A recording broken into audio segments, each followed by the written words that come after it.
Okay, so this talk that I'm going to do today is I'm calling it to apprehend and acknowledge. And part of the reason why I'm sort of naming it this is because I think everybody needs, there's no reason for an artist to go to grad school. You don't need to go to grad school to be an artist, right? The reason that you go to grad school is to do something else, to go to a different place. It doesn't necessarily mean that you teach. It could be purely just you want to make your work better. You want to build the structure of your work better. You want to build the underpinning. Great. You want to learn. You want to change. You want to adapt. Nobody goes to grad school and is unchanged. Even the poor students. Everybody gets changed. And so part of what I think the major value that I want to project to grads is the idea of apprehending and acknowledging. When you're an undergrad and you apprehend that everybody's already done everything you think is awesome and new and fresh, you have breakdown. I think we've all experienced that kind of breakdown where you realize that you're not a special, unique, gem. You're actually part of a history. You're standing in the river with the elders, right? You're a part of it. And so when you apprehend that structure that you're standing on, you can learn how to acknowledge it in such a way that it makes the work better and transforms the work. And so part of what I think that you guys need to be thinking about is, what was the initial thing that got you interested? I've mentioned that a few times. I've shown you a few things about that. I've talked about the spatial Columbia and that type of stuff. Those little impetus things. I told you about when I was 5 and I looked at that Epic of Gilgamesh illustration and it just transformed something within me. The idea that a symbol could be in an image.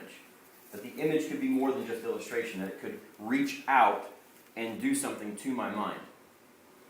And so part of what I'm trying to get you guys to do here is just to think about what your own lineage is. You don't have to have the same structure as me. And you shouldn't. But there are going to be ways in which we cross over. And so part of what I'm going to do today, in a short period of time I hope, is give you guys kind of an overview of that trajectory. Not so that you can think, wow, Matt is so awesome, and just look at all how great he is. But more that you think, even the smallest resonances matter. Even the sidelong glances matter to what my work is. I think way too often we buy into this idea that if we just execute the equation, our work will be good. That is a mistake at a level that cannot be overstated. You need to believe it. It needs to come from you. And so I'm just going to kind of throw out the stuff that is connected for me. When I walked into, and some people have heard this before, when I walked into Painting 1, first day undergrad, this is what I saw.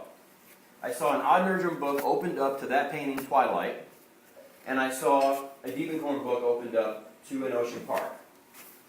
And so you've got this stupid, weird, melodramatic poop scene, and you've got this strange, color-filled, geometric, abstract thing. And I immediately thought, that's what I want to do. Both of them together. Those are the things that I want to do. I want to somehow find myself connecting with the history of the body and how the body can contain so much because we're all embodied. But also there's something strange and really ineffable. You want to talk about enigma? I'm going to show this to you over the course of the next hour or so. Human beings love geometry because geometry is in our bodies. Geometry is in the proportions of our bodies. Geometry is in the natural selection processes that build us up to what we are. Geometry is in our neural biology. These things occur, and then somehow we find images like this resonant in some way. Not all of us, but a lot of us. And you'd be surprised. There are a lot of people who are all into, I'm organic and I want everything to be representational. And then you realize that when you study proportion, when you study angle and relationship, those things are there.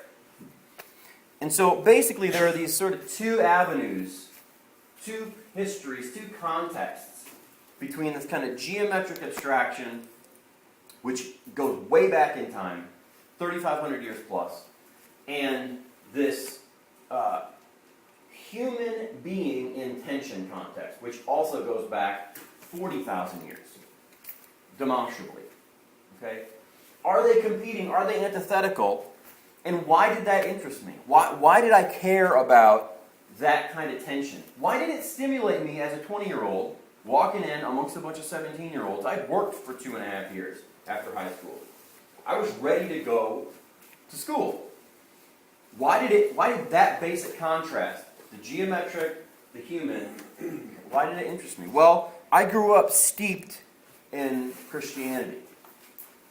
And I grew up steeped in the history of how basically abstract ideas get connected to historical events, quote-unquote historical events.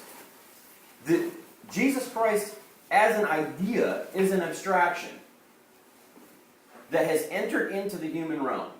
That is one of the most fundamental things, and I could talk about this because I studied theology for a number of years, very, very precisely. But basically, these kinds of images become icons connecting an abstraction that is supposedly beyond the human mind and the human experience of history. The entire faith structure of Christianity is based in its historicity. And so you get things like this. It is the combination and the synergy between a political statement and a theological statement and a real-world situation. This painting was done in 1961. Well, that's freaking Cold War time, guys. So it matters how you're articulated to the abstract ideas. But it goes back even further than that. Here's this tympanum that I love from Chartres Cathedral, where suddenly there is a kind of implicit geometry built in. So I'm leaping back to the Gothic period. I'm leaping back to 1260. And I'm going to go further back in time in a few minutes. And what you've got there, you've got the four gospel writers surrounding Matthew, Mark, Luke, and John, surrounded in their sort of animal form. That in itself is an abstraction. And I want you to hold in your mind as I talk the idea of the abstract intellectual principle and geometry. I'm going to demonstrate for you that they are actually connected historically. So when I talk about abstraction, I'm not talking about Diebenkorn. I'm talking about geometry as an idea of intellect beyond human ability to actually have it terminate on us. And so right there in the middle, you have Christ sitting in a mandorla, which is another word for a vesicapeses. And of course, we've all seen the Jesus fish, which is just the same thing as a vesicapeses. I'm going to talk about that in a few minutes. Now, what the hell is a vesicapeses? What is a mandorla? We're going to get there. I'm just saying this stuff to sort of demonstrate how weird abstract principles get connected to real-world events. So this is a piece it's an Allegory of Law and Grace by Lucas Cranach from 1530. And what's so awesome there, Jesus' spear wound there is spraying halfway across the painting and hitting this guy, this naked dude, in the face. I don't know if you can totally see it. It's really a phenomenal painting, a very strange painting.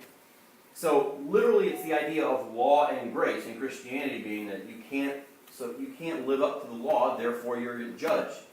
Or in grace, through Christ, you're able to be redeemed, right? So this fundamental idea, represented in historicity. What do I mean by that? People who look at this stuff, this is a didactic textbook to tell them how to believe so that they don't die. So it's rooted in practical real life, an abstraction that is rooted for them, for the faithful, in real life. Their idea of their existence is bound up in the abstraction of this infinite deity entering the finite realm and doing strange stuff like spewing blood halfway across the room at them. Okay? A little bit later on, you've got Pontormo. I show this stuff all the time. And what's interesting, actually this is right around the same year. This is 1528. So this is Northern Europe, and this is Southern Europe. So they're a little more sexy down there. They can take their clothes off more. This is in Italy. And this painting is amazing because suddenly there is a geometry present in the articulation of the bodies.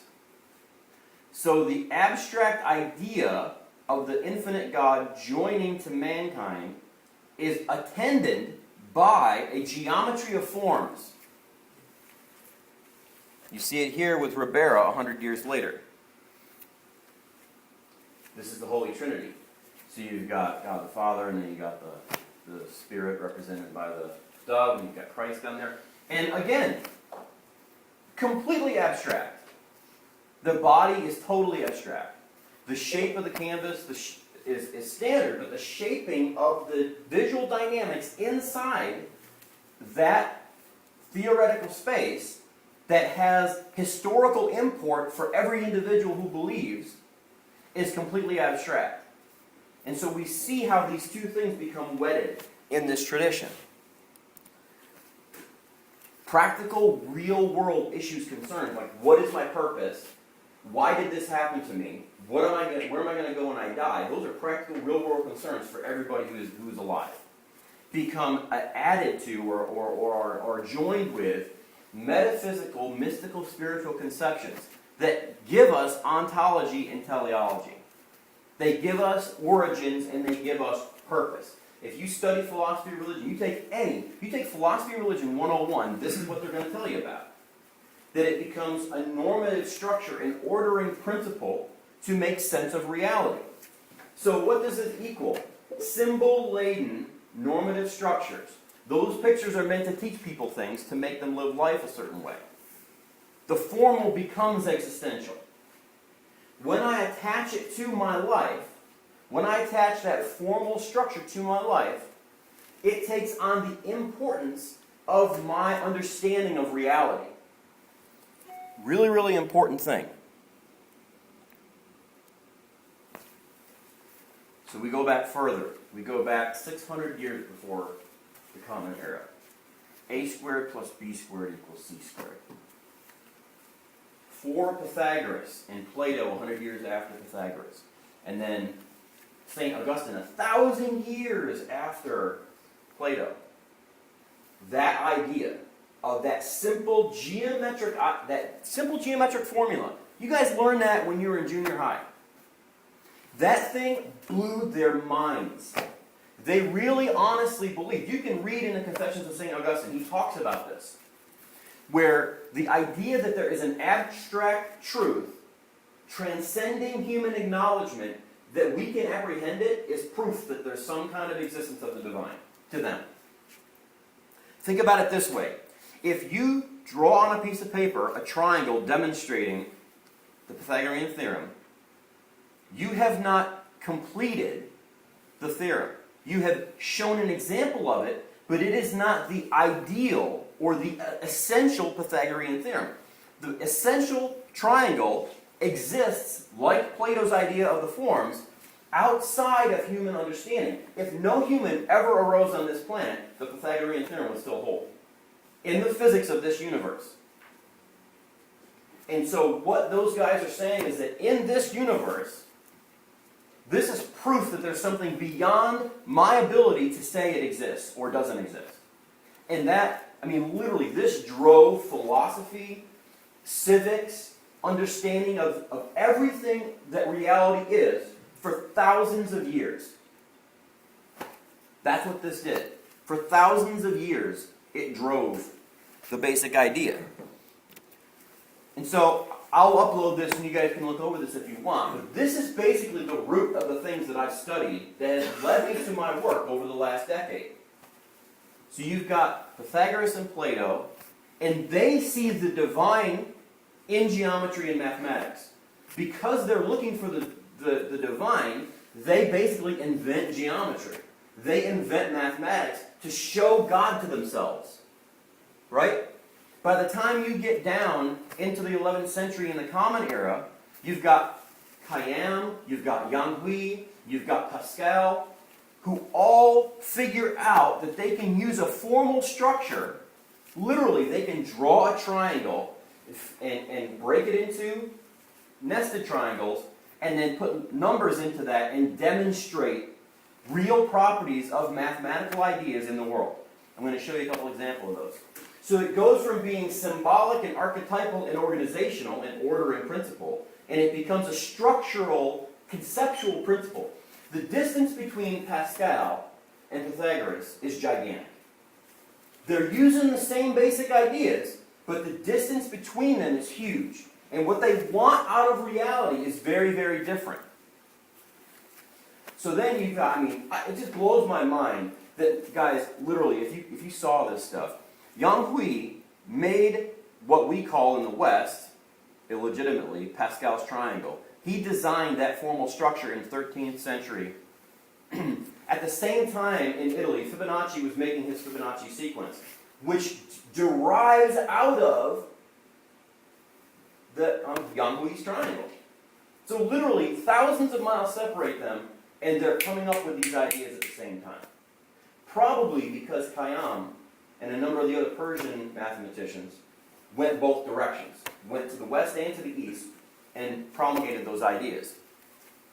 So Fibonacci, and then Alberti, which all of you Drawing 1 teachers can thank for giving us perspective. He was one of the main developers of it in Italy in the 15th century. He talked about this idea of the circuitus spiritualis, that when you can get single point perspective, you literally have the eye of God. When you command single point perspective, you can be like God in terms of vision. You can invent and imagine the God's eye view. Literally, that's what they thought.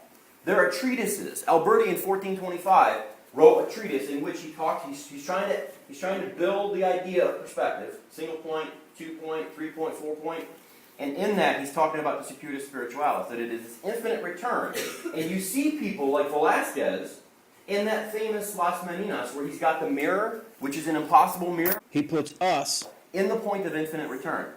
That is a philosophical statement that he is making, that I am in the circuitus spiritualis. I have the eye of God. That's what he's saying.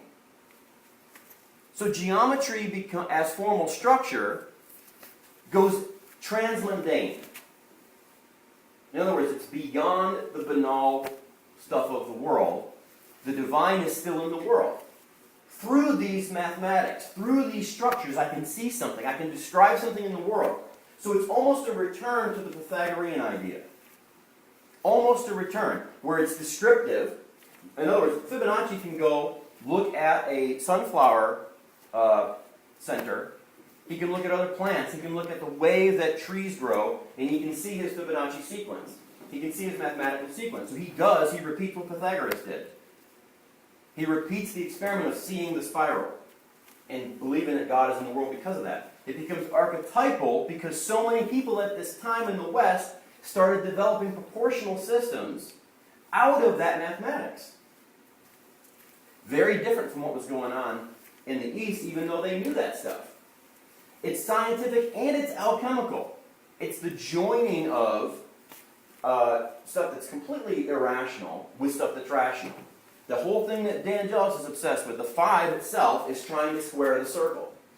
The 5 is trying to square the circle. That's why 5 is important. Alchemically, 5 is trying to square the circle. It's trying to make gold from poop. Okay? By the time you get into the 20th century, Buckminster Fuller and Mandelbrot, who developed the Mandelbrot set, the geometry as formal structure becomes about secular humanism. It becomes about empiricism. It becomes about materialism. So it's scientific, idealistic, and it's about secular awe. Literally, not very long ago, people thought that if you had awe in an experience of nature, that it had to be spiritual. And very recently, people have started to say, no, it's natural for us as infinite, or as finite little beings, that in the presence of the infinite, to have an awe experience. So there's this whole theory about secular awe that those guys helped develop. Here is Yang Hui's triangle. Here is what we would call Pascal's triangle with, it basically shows us binomials. It shows us how these different mathematical formulas build out. But then, with the red line, that is the Fibonacci sequence. The Fibonacci sequence comes out of Pascal's Yang Hui's triangle.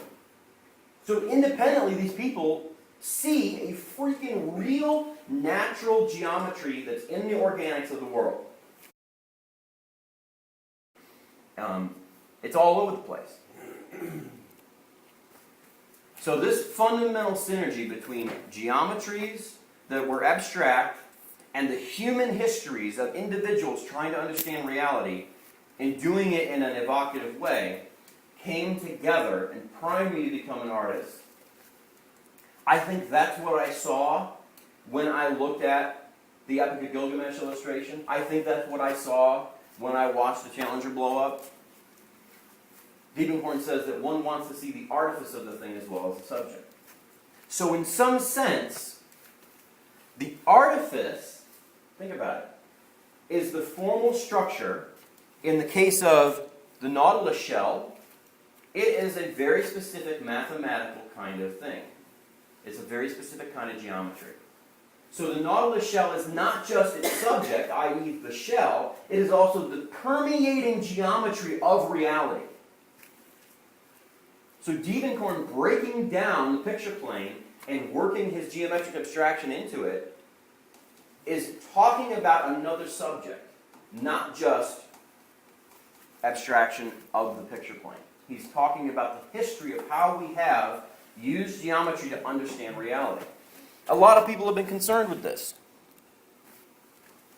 This is Hua Shou's acupuncture meridians. Well, what's acupuncture based on? It has no... think about this with me, guys. There is no reason why... I mean, it is an alternative medicine practice, right? Today, people still do it. But it's based on the idea that there are certain synergies each month. You have 12 meridians in your body that are associated with the months. And you have 365 points on those meridians that correspond to the days of the year. Well, what is that? That is taking an abstract intellectual principle, which is based in the freaking solar system, which is geometric, which operates with physical laws, and then cramming it into the body and building a logic out of it. This, to me, is no different from that Lewis Cranach picture of Law and Grace.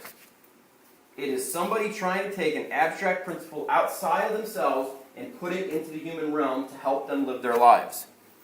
Here's another picture of those, just one of those meridians coming down. If you go a little bit to the west, you get the history of the chakras. Even in just this very simple shift, you still have the same kind of thing. So their chakra system is mostly centered around the spine, and there are only 7 of them, but they each correspond in a very similar way to the acupuncture structures in terms of telling a person how to find balance, telling a person how to live right, using an abstraction from outside of themselves. Using an abstraction from outside themselves, they apply it, and what's really interesting is that over time, as the chakras developed in India, you suddenly get geometries that are built into them. If you look up the throat chakra, you will get that geometric symbol.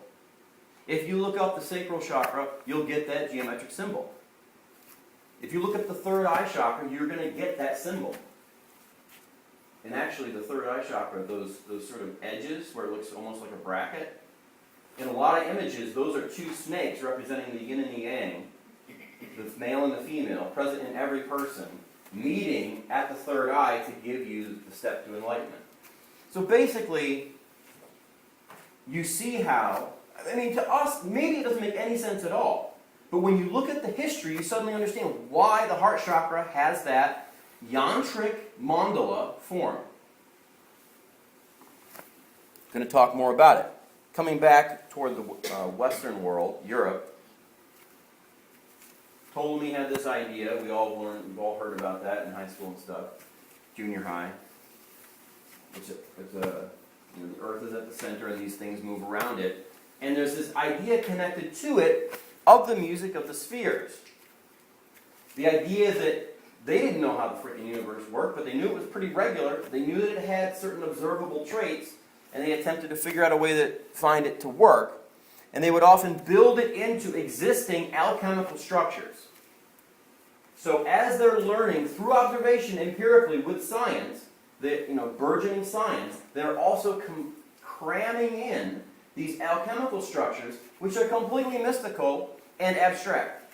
So you've got the real world, you see Venus come up, If you watch Venus, and there are no blockbuster movies and no great things to do all summer long, if you watch Venus over the course of a year or two, Venus makes a freaking pentagon in the sky. Well, when you don't have anything to look out for, when you see that and you see geometry in the sky, you're like, holy, something else is going on. There is something else happening in the universe. And so that's why they kept connecting these alchemical ideas to their real-world examples. So a beautiful image like this, the Flammarion engraving, which is actually a wood engraving. It's not a cut. It's a different kind of print. Really, really beautiful. And you can see Ezekiel's wheel within a wheel up there. So they're combining alchemical ideas, scientific ideas, proto-scientific ideas, biblical ideas. All these things are existing in the same realm. And what you get is geometry and human beings crammed together. The abstraction and the relational, let's say. This is a tree of life, a Kabbalistic tree of life. In the Kabbalah, one of the main things is that you want to know the names of God and learn through those names so that you can come to higher understanding. And these things get pretty elaborate. You've got the tree of life, the Arbor Vitae. You've got all kinds of geometry. You've also got, if you were to read all those concentric circles, you've got the Ptolemaic idea of the universe, of the solar system, built into it. And above it, you've got God doing his thing up there. Such a syncretistic thing. This is combining completely non-Christian ideas with Christian ideas. Completely non-scientific ideas with scientific ideas. I think it's really rich. Eventually these Kabbalistic, for lack of a better word, charts become very geometric.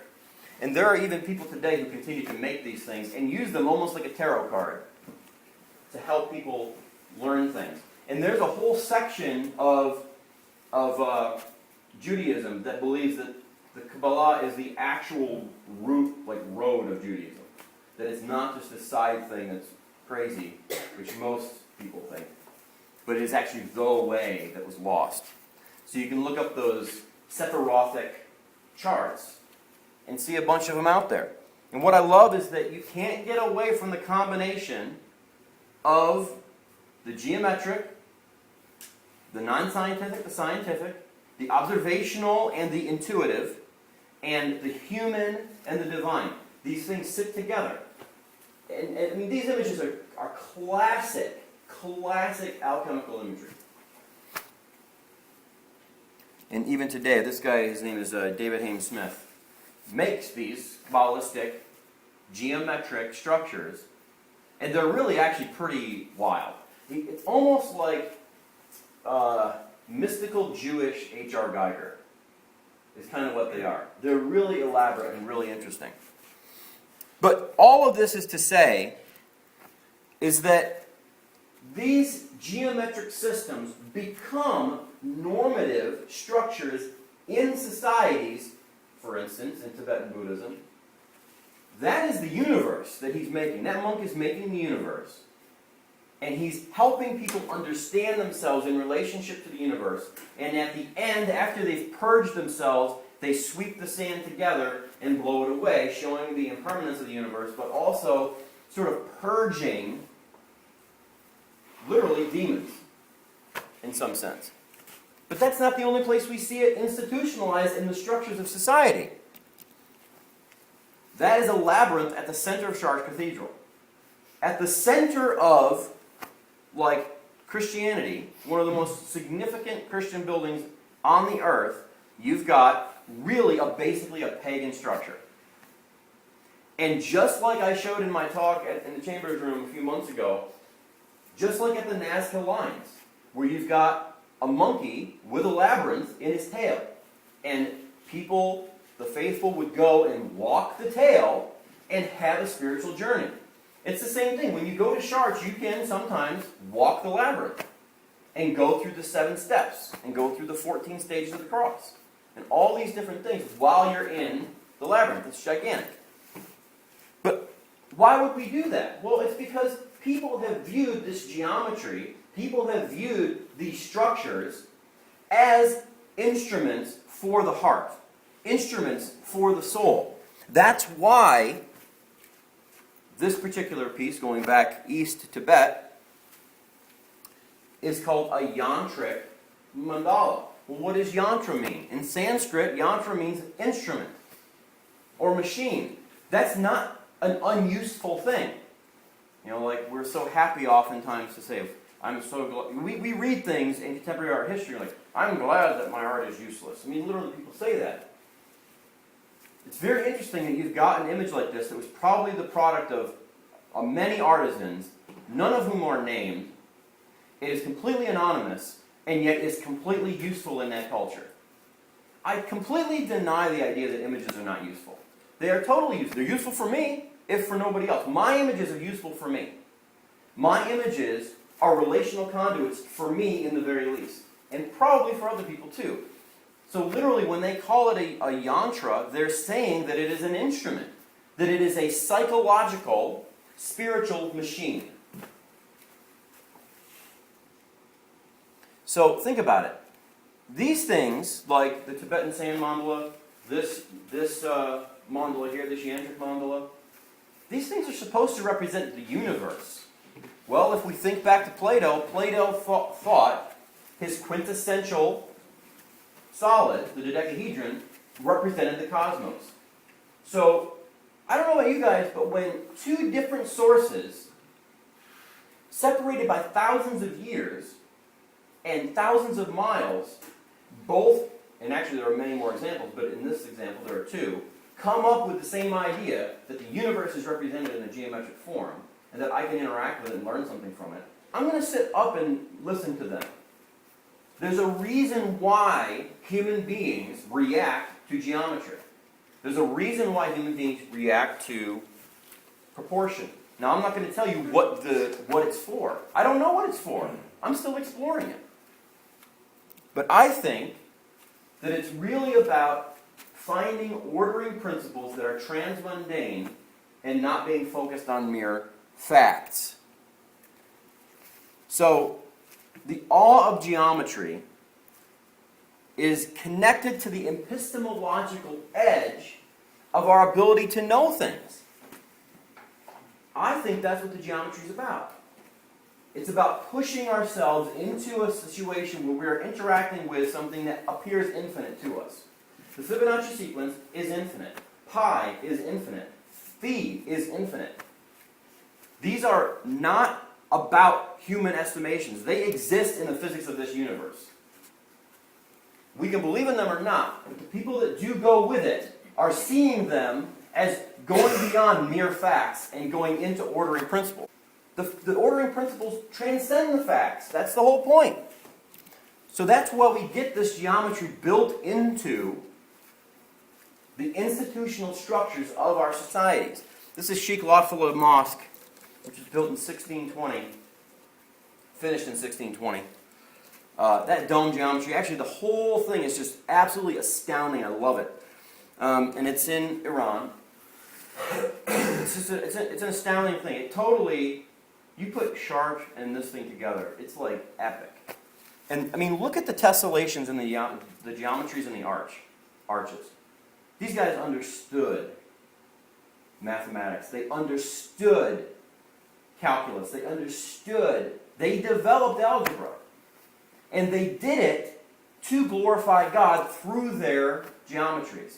That's what they were trying to do. They were connecting the geometries, the abstractions, with their experience of everyday life. So to kind of go back, here's Christ again. There's the mandorla. The Vesica Pessis is the overlapping structure of two circles, what we would call an overlapping magisteria. God and humanity, overlapping magisteria in the hypostatic union of Christ. And you can see, if you kind of block out part of it, you can see the Jesus fish in there. But it's also present in other cultures too. We've got the Sheila Nagig there. So that's sort of Northern Europe, Ireland, pagan stuff, right? Celtic stuff, where she's opening up her vagina to express the universe. it's not a sexual image necessarily, it is a universe image. That's just like Courbet, Origin of the Universe, right? Same thing. And you've got Asherah there. Same thing. These geometries are built into how people see the structures of their belief. So they connect them. So then it makes... Look at the Sheila Nagig over there. There she is, spreading her lips. It makes perfect sense to put Mary as Queen of Heaven in a freaking mandorla. In a Vesica Pestis. That's the opening of the infinite. That's the origin of the universe. That she's coming out of, that she's existing in between. She's existing in the threshold between the divine and the human realm. That's the whole point of the image. The geometry is built in to tell a story about infinities touching finite things. So abstract, quote-unquote pure, metaphysical, transmundane truths become connected to the everyday, and so it makes sense that artists would instinctively do it. To me, this is where modernism came from. The purity of modernism is an attempt to speak with geometry to that instinct that human beings have. So you get things like Mondrian going from this, which is basically observational, through these transformations. It makes perfect sense. This is not just him, okay, so it's called Broadway Boogie Woogie, right? But it's not just him being like, wow, I like the city. He spent almost 30 years going from this to that. He was doing it because he was sensing a certain kind of resonant geometry in the world that he wanted to pick up on. One of my heroes, Ferdinand Hodler, developed an idea. This guy's Swiss, turn of the 19th century to the 20th century. He called his philosophy parallelism. So it's totally abstract. When you read the books, he makes charts and he makes grids and he sets them up and then he puts the figures into them. He's attempting to make a syncopation of the figures. Here's another one. I'm convinced that even the folds of the different garments, he's orchestrating that. So it's observational. He's obviously looking at these guys. I know because I've read. He's looking at these guys, but he's also structuring it with a certain kind of syncopation, speaking to histories, into past histories, but speaking into his own understanding of the geometries. So this one's called Day. It makes logical sense for him to set him up this way because he's trying to participate in that ancient history. This is not just like, well, it's easier if I just sort of make it bilateral symmetry. It'll be easier to paint it. No, he is trying to speak to this history. So then it makes sense that when I went to undergrad, I would put a little halo around my head. A very subtle thing. No, I did not show this in any of my classes. This is what I made in my classes. So in an attempt to figure out what the hold was on me, I began to explore.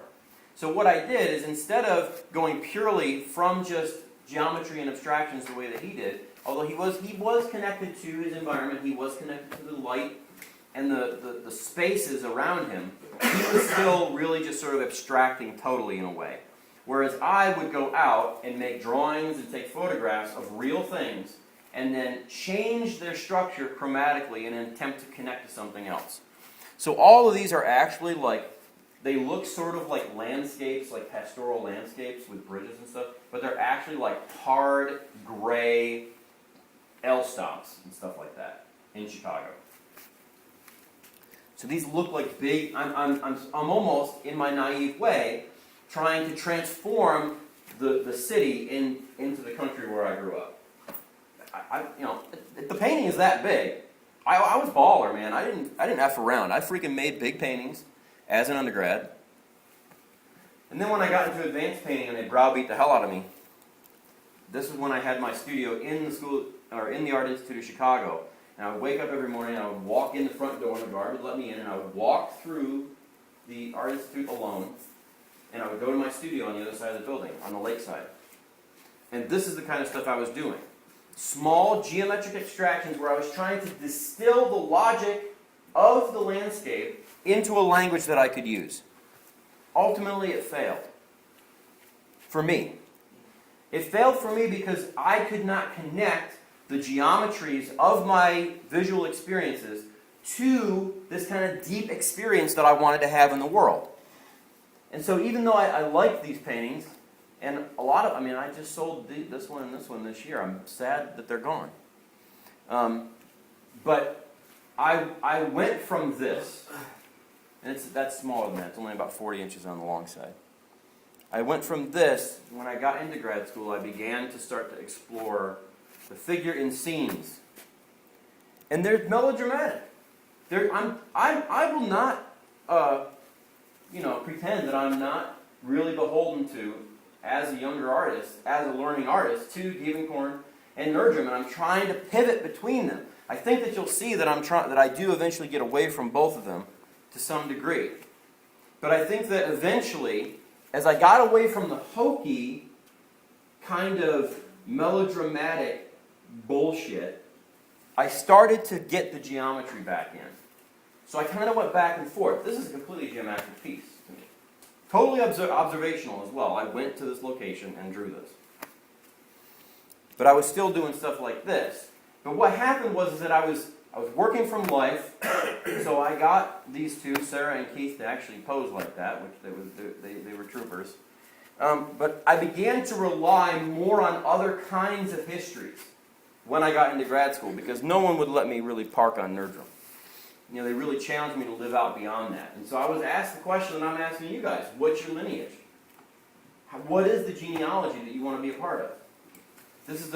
I discovered this piece by Rembrandt called The Healing of Blind Tobit.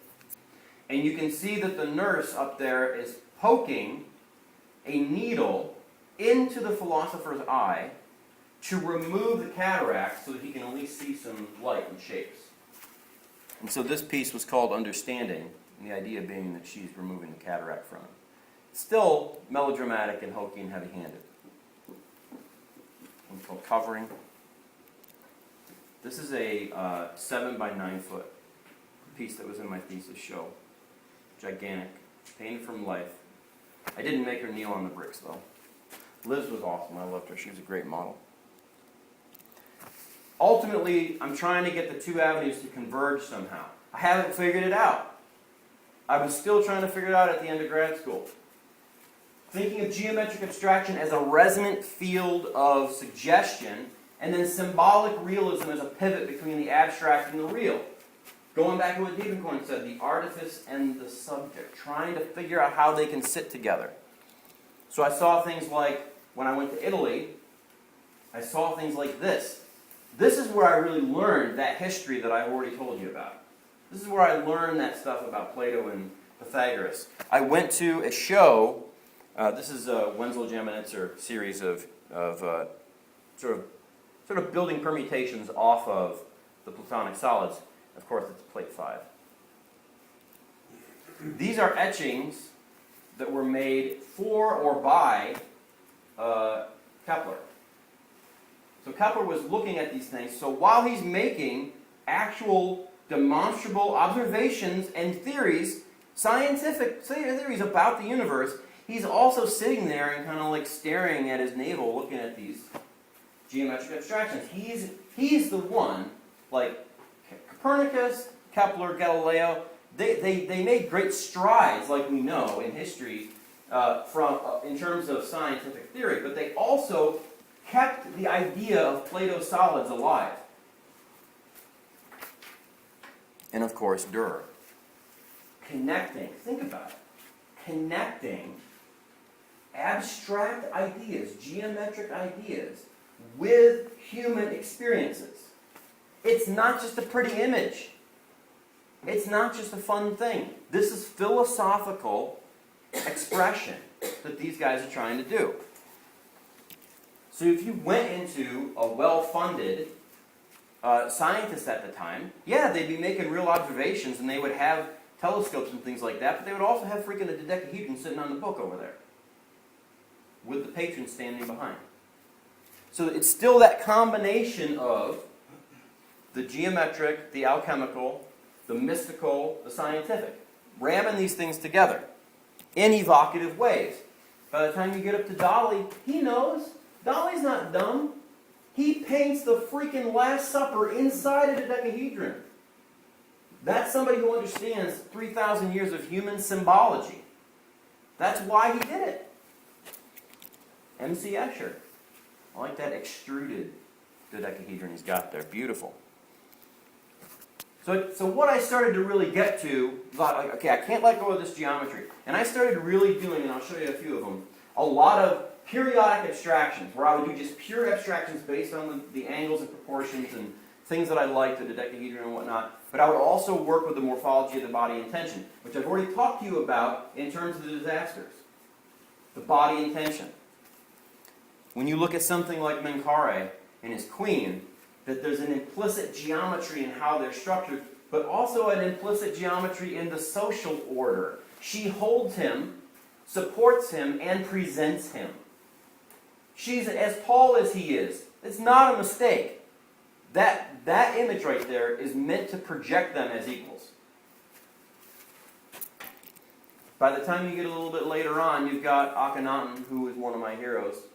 Akhenaten transformed that sort of staid structure of Egyptian art. He also completely threw out all the gods and made Re the main god. So he was the first monotheist in the world.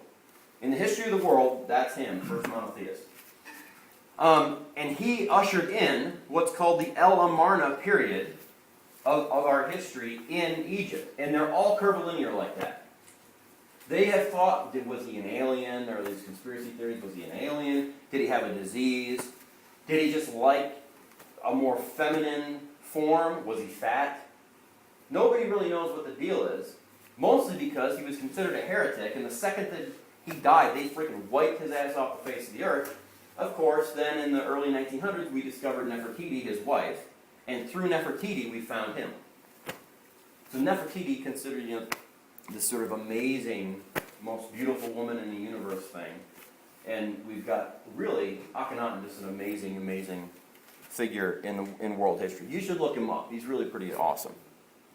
Really powerful to change all of Egypt, all the social structures in just a few years. I don't know how he did it.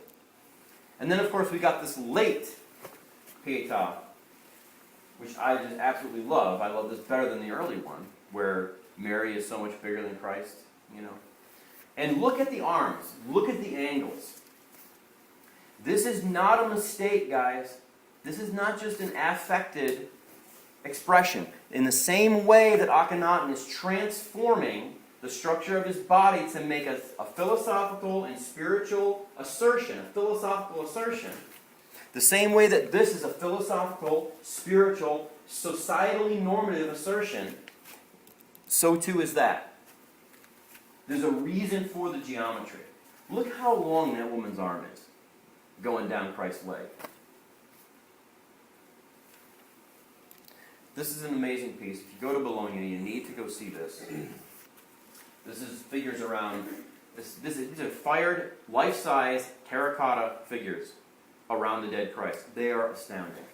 I won't tell you the whole story, but it was really, really amazing to be with them. And then, of course, notice that geometry. Look at Shiva's legs. Look at Christ's leg. Look at Christ's arms. Look at Shiva's arms.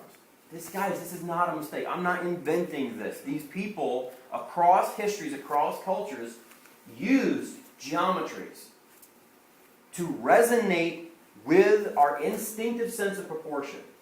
So this is from Tamil Nadu in India. And this is literally Shiva as Lord of the Dance, creating and destroying the universe at the same time. Totally the same as this. What is this to Christians? This is the deposition of Christ, and yet it's painted like it's happy-go-lucky Christmas with the Clown's Day. Right? It's totally cotton candy and completely anti-grav. Why? Well, just like Shiva creates and destroys the universe, Christ is dying and being raised at the same moment. Putting to death separation. Putting to death, basically. That's what Pontormo is saying. Pontormo is preaching a sermon right there. When you go into the church, you're supposed to read that sermon. Pontormo understood how to distort the human form. And he distorted it for a reason. This person didn't have scoliosis. He didn't have a little tiny head. Pontormo is choosing to make certain kinds of distortions. The Doni Tondo, I'm going to show you this one a little bit more. It's a little distorted up there, isn't it? Michelangelo. These are important sort of touchstones for me as I go forward. Tibor Cernus, again, I'm just showing these quickly to say, look at the angles, look at the shapes. So what's happening? This is the Flaying of Marsyas by Giuseppe Ribera. This is, what, about 1640? The geometry of that form is just like Shiva. It's just like Jesus. And what's happening is that I'm realizing that basically these guys understood how to get the geometry into the human form, and thus get both at the same time. Bronzino, allegory of Cupid and Venus. Completely distorted. Completely crazy. Completely creepy. It's a really beautiful painting when you see it in person. Distortion of the figure. Parmigianino. Shifts of scale. Crazy shifts of scale. Crazy ways that the person's crammed up against the edge. The length, I mean, Jesus is like 6 years older. Bald 6-year-old. Right? It's just a weird painting. That mannerist instinct was not a mistake. Mannerism was a response to the same kinds of things that were happening previous, using a kind of pressure of proportion to initiate a kind of evocative experience. So you get to Aang, and Thetis has no bones. She's got no bones. She's just like a slug kind of laying there. Jupiter's this gigantic thing, right? In one sense you could say, well, Aang is just sort of like doing his thing. But in another sense you could say he is heir to a history of distorting the body in specific proportional ways that is related to a kind of geometry that matters and has mattered over time. Illyrippin, Ivan the Terrible killing his son. Just like I showed you, and I'll show you again in a second, just like I showed you where you've got Kathy Kollwitz and the woman with dead child, that kind of collapsing of the body, same thing happening here. Overall structural composition, totally about that. Same kind of distortions, same kind of geometries. Puvis de Chavannes, in a much more trivial way, is playing with juxtapositions in the same way. So maybe here it's trivial, and maybe here it's chosen to resonate. I know I've talked about this one before too. Henry Asawa Tanner, one of the greatest African-American artists of all time. This painting is astounding. And what does he do? He reduces the angel to a piece of geometry, to a bar, a glowing bar. And he builds the geometry of the space to support the bar and to support the relationship between Mary and the angel. This is an annunciation. And the abstract structure of the image is annunciatory. So I just threw that back in there to remind you.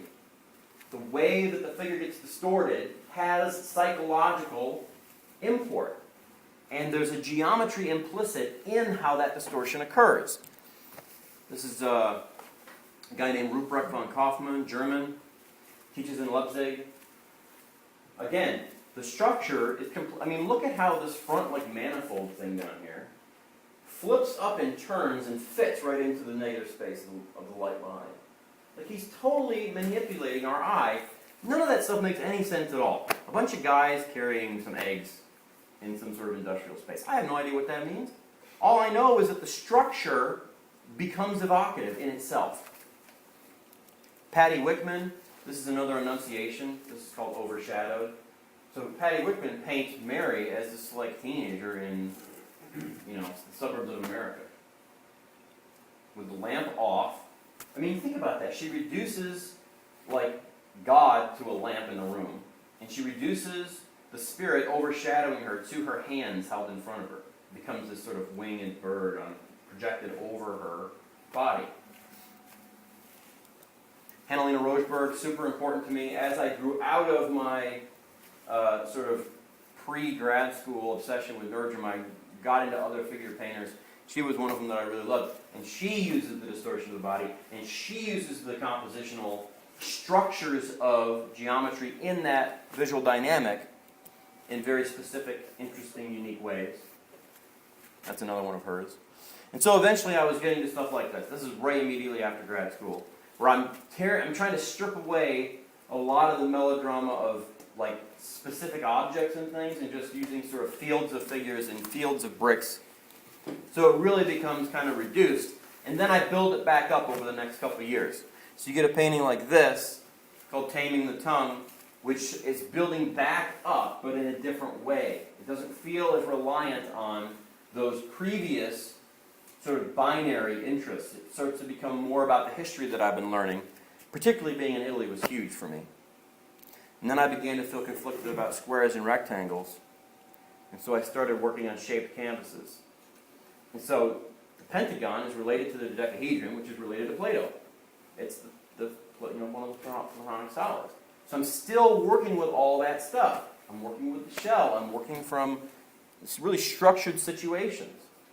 All of this stuff, the way that I've broken up the picture plane, is related to this history that I'm trying to tell you about very briefly in like an hour and a half. The knot. The history of the Nautilus shell is the history of people talking about spiritual ideas present in the world. When they would go to the Aegean Sea and they would pick up a shell, they would look at it and say, there's God. So what happens when that spiritual idea is just this chunk, this knot, this thing that you can't suss out? Pretty distinctive image. Got the spiral inside the dirt coming out of the shell. This one's called cornucopia. I made that pigment. That's the first painting I made when I came to Missouri. That's Missouri dirt paint. There's another one. I did 12 of these. 12 to go along with the side of the dodecahedron.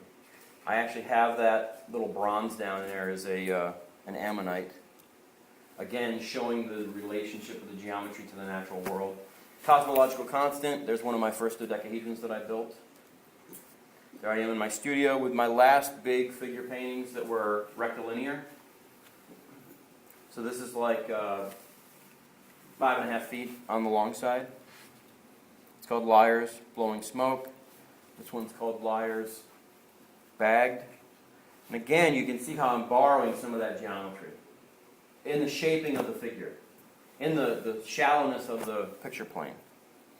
And then I did some studies to figure out what the hell I was going to do, and then I realized that I needed to go to the Tondo. And so this one is actually called The Angles, and it's I worked on this over the course of 2 or 3 months with Courtney, and I left out a bunch of stuff, added a bunch of stuff. It's very work, and I realized that it needed to be circular, and so I started doing a series of Tondos. This one's called Paroxysm, Current Events. Again, relying on that history of loving my Werner Herzog movies. And then at the same time I was doing all those figure works, I was doing these abstractions, these woodcuts, layered woodcuts. Just multiple layered woodcuts with a little bit of painting back in to make certain shapes come up, based entirely on the dodecahedron. So these are just layered, like 3 or 4 plates, woodblock plates, cut in different orientations. And there's a whole logic to that. I'm not going to go into the whole thing about how they came up. But I did a whole series of those. And I've shown those all across the country. I really like them. They're pretty good. At the same time, again, geometry of the body and tension. That specific kind of structure of the orientation of the body. This one's called Tethered. I didn't make these people kneel on the bricks, guys. I just piled the bricks around them. Iconoclast. Now I'm starting to bring in a different kind of distortion of the figure where the figure is not in one place. I experimented a lot with letting the figure move, and then I would just paint what I saw that day. And I painted on these paintings for many, many months. And then eventually that sort of repetition or restatement of the figure in different positions in the geometry turned into this. This piece is called Certainty. And every time I would paint, I would rotate. These are 4 feet in diameter. I would rotate it when I would start to paint and just paint what I saw that day. So over the course of 4 or 5 months, it would just get up to this sort of level. And this one, the intention of this one is that you would come into the gallery if you saw it and it's on a Lazy Susan, and you would turn it. Turn it until it felt right for you, and then the next person would come in and turn it until it felt right for them.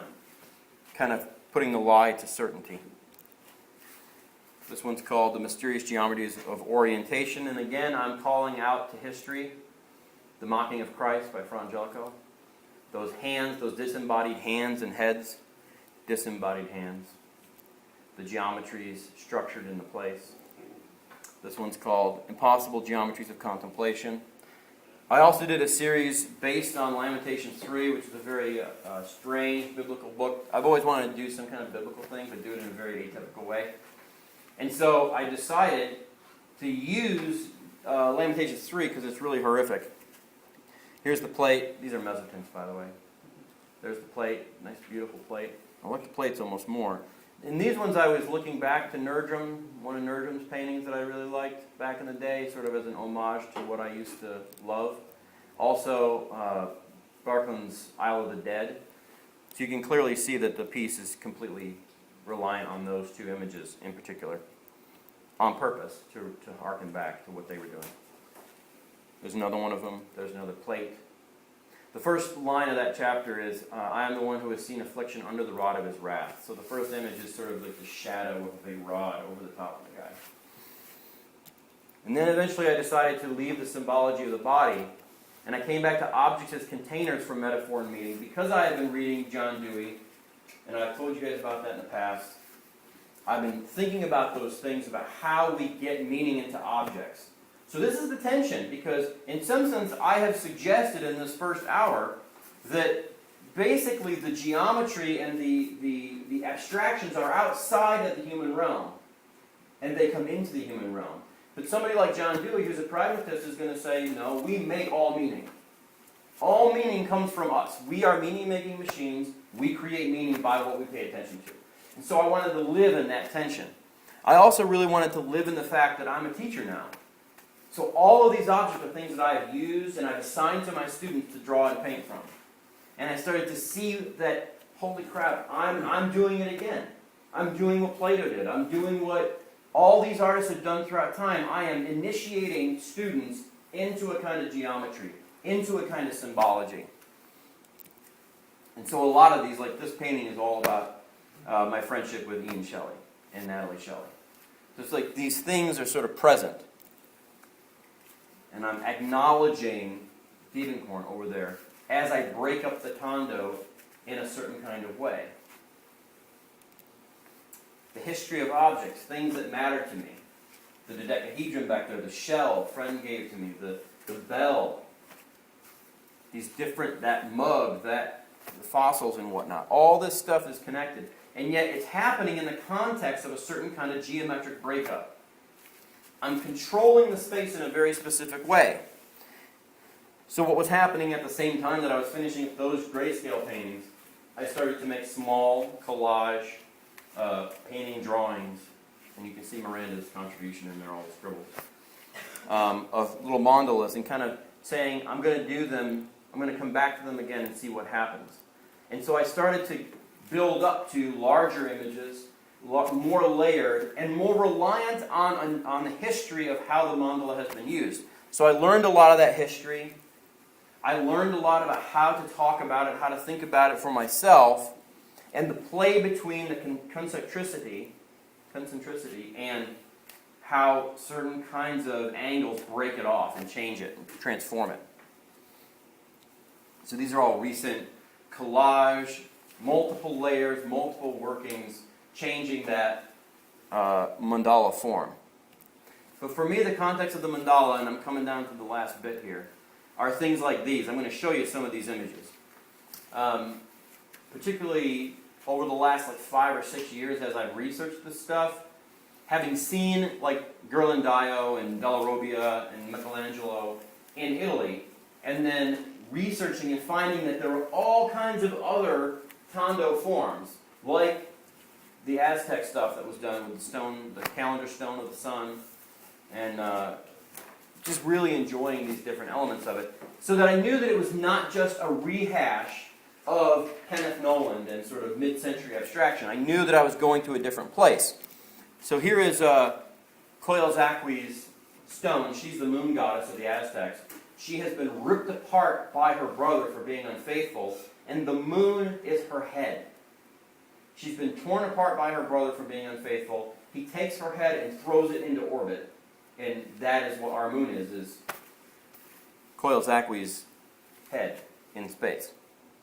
Here's the big Mayan calendar stone, or Aztec calendar stone. It's really beautiful. Huge, gigantic. Della Robbia. You see these things in person, you can't, it's hard to describe how beautiful they are. Ceramic pieces. Terracotta pieces. Very, very beautiful. Playing with those abstractions of geometry that I'm talking about. Ghirlandaio, if you do not know who he is, Ghirlandaio. If you are a painter, Ghirlandaio. Dude freaking is awesome. And this is one of his most famous pieces that I got to see in Italy. Adoration of the Magi. Again, the Donny Tondo. Look at those geometry of the arms, the way the arms are sitting, the way that the folds move around the legs. All of that stuff is part of it. This one's technically not totally a Tondo. But coming up more, closer to our time, this is the late 18th century. This is called The Last of England. It's about people going to the colonies. And so you see the cliffs of Dover behind. And this thing is so abstract. So it's a gigantically abstract painting. Really, really amazing. You can see the little hand of the girl, the daughter, in the mother's hand, right there at her breast. And then the mother's hand and the glove down on the dad. Really, really kind of beautiful. I also really loved, coming into the early part of the 19th century, Hilma af Klint. A really important woman artist in geometric abstraction. She has not been recognized as much as she should be. She just recently has gotten some more shows and whatnot. Very, very interesting work. Here's another piece. Again, these look just like the alchemical things that were from 400 years, 500 years before. And those things look very similar to pagan things that were earlier and earlier. And those things look similar to stuff from Greece and Tibet. Kenneth Nolan. Everybody's seen these. Kenneth Nolan. This is Tadasuke Kawayama. And he's about 80 years old now, 85 years old. Makes mandalas like this. These are fairly large. They're about 4 feet in diameter. Here he is working on one. He gets right up on there. He has like a little kick plate off to the side, and he just works on them for months. And he does certain splatter techniques and whatnot. A couple younger people doing it. Rob and Nick Carter make lighted mandalas, where they're exposing Kabakachrome prints, and then painting and transparent paint onto them, putting them in light boxes with LEDs, and they change. So an installation shot like this, you can actually see it changing its sort of concentric circles. Probably the most important person today, other than Tadasuke, who's making mandala forms, is Gary Lang in California. His work is in major museums all over the world, and these are gigantic. That is 13 feet across. They're huge. He paints them extremely slowly. So Tadasuke uses a kick plate, and it moves around in a circle underneath him. He stands there, and the painting is mounted on a Lazy Susan, and he mixes up the exact color and the amount that he needs, and he just rotates it by hand, and it's an acrylic paint. So by the time he's turning it, it's sort of dry to the touch. It takes him years to paint these paintings. Here's another one. So I'm throwing these in a very different way. I'm throwing my mandalas. I have a ceramic wheel, throwing wheel, potter's wheel, and that's how I throw mine. I'm actually doing it in a very, very different method. So why would I be doing these two? Well, I'm very interested in how I can continue to have a dialogue between something that is purely geometric and something that is representational and symbolic, but it has inherent geometric properties. That's part of what's going on with these. I can't give up the fact that I love the dodecahedron that I built. I can't give up the fact that I love that German Hemimul print paper that I folded up. I love that piece. I have had that piece of paper for like 5 years. I love the feeling of that paper and that copper plate behind. That copper plate turned into one of my Lamentations 3 prints. So this sort of like circular reasoning of the logic of the work, where I make it rely on histories and I make it rely on my own experiences. That's what I'm asking you guys to think about doing. When I show myself this painting, when I look at it, you can see down below there's a little flyer for Hodler down there. You can see my geometric forms that I use as templates. You can see this cup that I used in undergrad in color theory to do those freaking Albers freaking color theory tests when I was in undergrad. And then my teeth, which I don't have any teeth, but that's one of my last plates when they were making a denture for me. So I think about the history of being an undergraduate. I think about the history of kind of having this weird misplaced love for Nerdrum in the background, and the history of how my teeth have affected my life. And all of these different layers coming together in the context of a geometric shaped canvas situation. Maybe you could say, why does that matter? Why should that matter to me? And I suppose that's a legitimate question. But the issue is more like, why do you matter to you? That's really the bigger question. Why do you matter to you, and how can you articulate yourself in a structure, in an artistic structure, in an intellectual structure that seems resonant to you? I saw that tableau on the floor of my studio for 6 months before I decided to paint it. I kept getting caught up by how my shin made a specific shape that went down into and sort of mimicked and distorted and challenged the stuff down below. That blue wedge up at the top, just off center. Like formal things, proportional things, abstract things carry psychological impact. Maybe not for you, but I guarantee you do things that are for you that impactful. So then you get up to images like this. This is called relevant anachronisms. I've got my old, slide carousels. I've got my dodecahedron. I'm building that with gouache. I love that painting. And then, of course, I love my teal grill. This one's called Enigma. Again, why does it matter? Why should anybody care about the grill outside? Because for me, seeing it for 5 or 6 months, suddenly I realized this thing, these angles, man, this is like the sweet spot. I don't know why I love it. It's like somebody saying, why am I heterosexual?